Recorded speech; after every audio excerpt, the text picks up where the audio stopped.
All right, ladies and gentlemen, and boys and girls, and children of all ages, this is Seattle Pandemonium Shutdown, day 411, I think, by my count, maybe? I appreciate my small yet dedicated rebel alliance of listeners. Apparently, I am one of the only independent voices doing political commentary in the Puget Sound area, according to my YouTube. While I'm bashful, I thank you for your, that's high praise, I suppose. Simultaneously, that's kind of frightening, isn't it? Isn't it? I mean, look at all that garbage. It's just trash. God, it's just piles of garbage everywhere. This is how we live these days, guys. Anyways, what's going on? What's going down? Again, day 411, I think. I mean, here, look, at the risk of being a too online guy, okay? I'm deep in political Twitter, pundit Twitter. And I've been described as a right-wing troll. Well, that's not necessarily fair, because I'm not always trolling. Sometimes I'm trolling, sometimes I'm not. Paul Krugman. I'm not precisely sure who this person is. Apparently he's a Nobel Prize laureate. Not that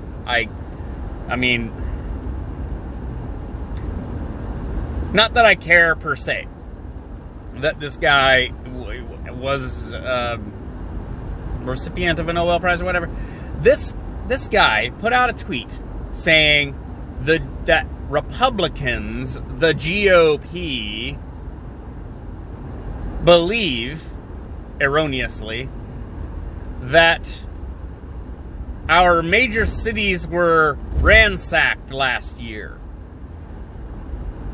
Now, there's a reason to put out a message like that, which is to say, oh no, it's just a sort of slight economic downturn that's causing all this, like, capital flight and stuff.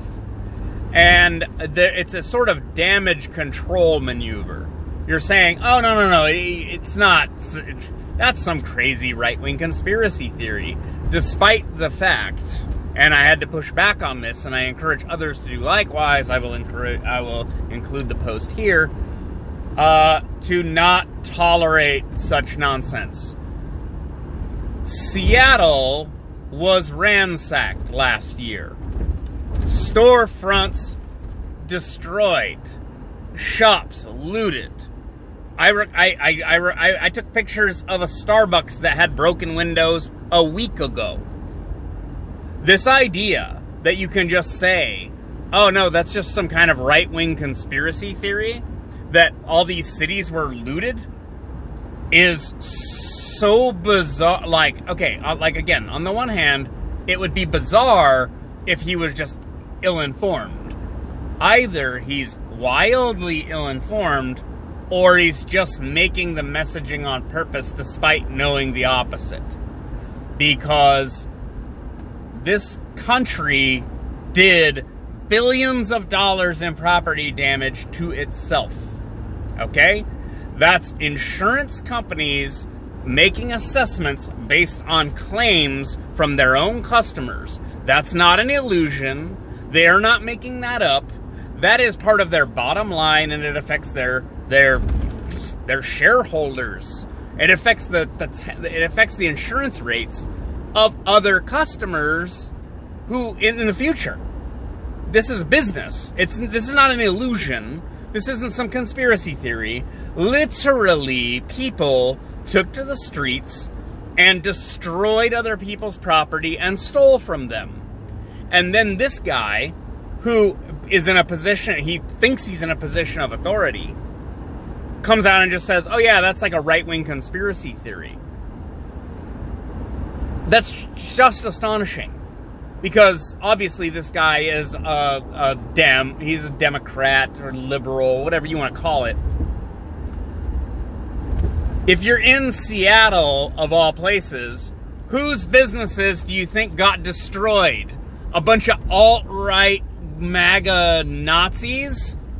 Or liberal, progressive, Democrat voters who just want to serve all people and probably put a Black Lives Matter poster up in their window so that they didn't get, vandalized and looted? What do you think? Think Seattle, deep blue, progressive, democratic, for decades. Are they making that up? Oh my God. Like, it's just like the audacity. It's one of these things about when you start to notice about how the media are the enemy of the people. The audacity to just be like, no, you didn't see a whole bunch of widespread rioting last year that was the death knell of a whole bunch of small businesses that got ransacked. No, that's a right-wing conspiracy theory. Uh-huh. I mean, if you want to believe that, that's fine. But I don't have to believe that with you. And me not believing that isn't cognitive dissonance on my end. It's cognitive dissonance on your end. Oh, my goodness. It's really something. It's astonishing to watch because there are other people joining in and agreeing. Like, oh, yeah, it wasn't really that bad. Actually, it was that bad. Yes, it was, and it is, and it will continue to be. Go!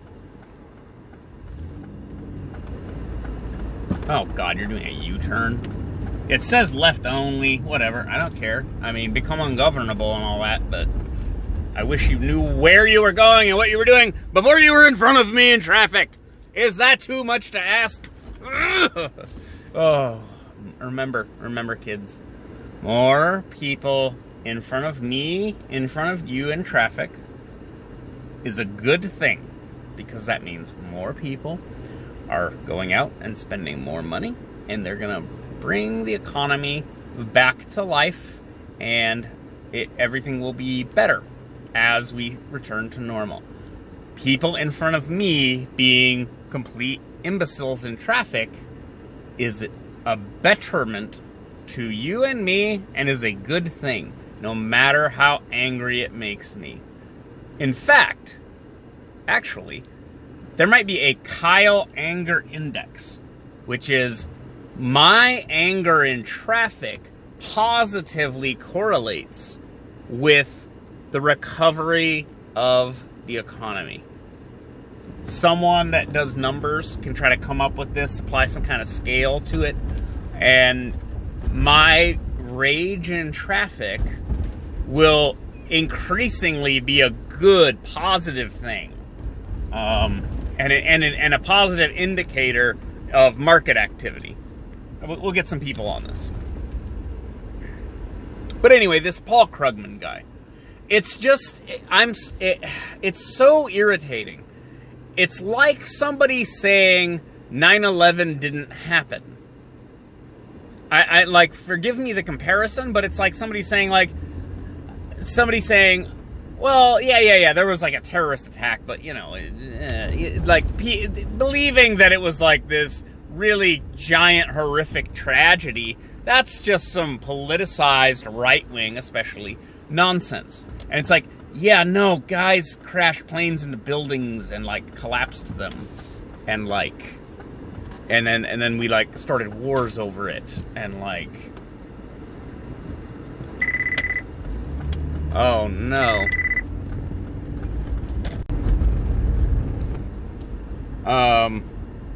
Got interrupted. No, it's asking me to pretend like I don't know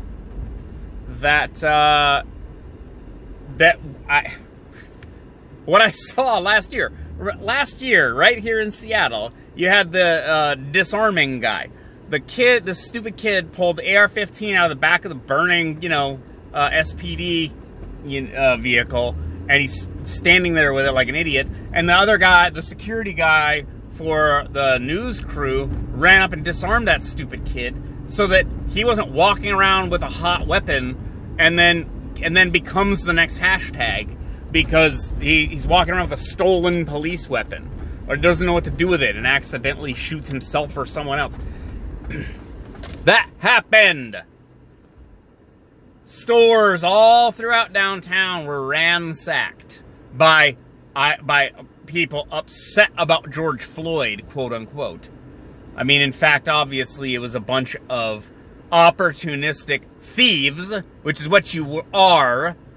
Some of them strained their own credulity to, to try and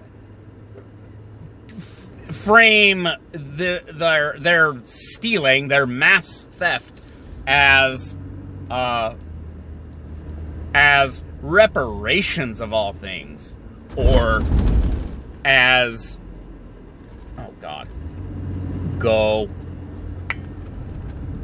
or as a civil rights act. It was a movement of theft that somehow will bring George Floyd back to life if we just steal enough.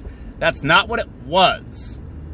It was opportunistic thievery on a scale we've never seen before. And you all know who you are. I hope some of you are listening. And I will never forgive you for what you've done. Because you gave yourself permission to just steal from other people. And it's not okay. And it's not a moral civil rights act. You took stuff you wanted from other people who weren't going to use lethal force to defend their business. That's what you did. And then, again, this Krugman asshole is like, oh no, that didn't happen at all. Yes, it did. And I'm not going to pretend that it didn't. I'm astonished that he even tried to make the claim that that didn't happen. It's just an illusion. It's an illusion. It's a right-wing conspiracy theory that people went buck wild last summer and ransacked things. And I honestly had pushback from people who were like, no, I live in Capitol Hill. That was just the police tear gassing people. That was the worst part. I'm not talking about the Chaz. I'm not talking about Capitol Hill. I'm not talking about that nonsense, which was its own abomination. I'm talking about people breaking the windows on the Old Navy in downtown on video and then going in and stealing clothes. You're mad at the police, so you ransack the Old Navy. Brilliant, guys. Brilliant. Sounds like widespread thievery to me.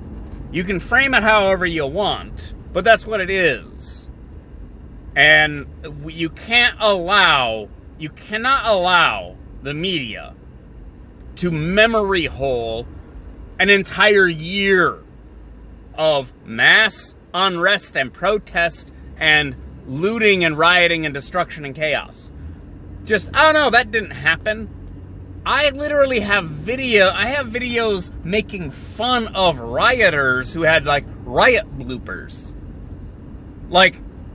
It happened. Literally, people's lives were ruined because the government shut their businesses down and killed off their livelihoods, and then the rioting and looting took care of what was left. Feasted on the carcass, and now there's nothing left. And yeah, homeboy who lives in Capitol Hill. Yes, I also talked with other people who live in Capitol Hill who hated the protesters and rioters who took over the city streets 24/7. They had to live in that nonsense. Gunfire and shit going off. God, I hate you people. You just make up nonsense at your leisure.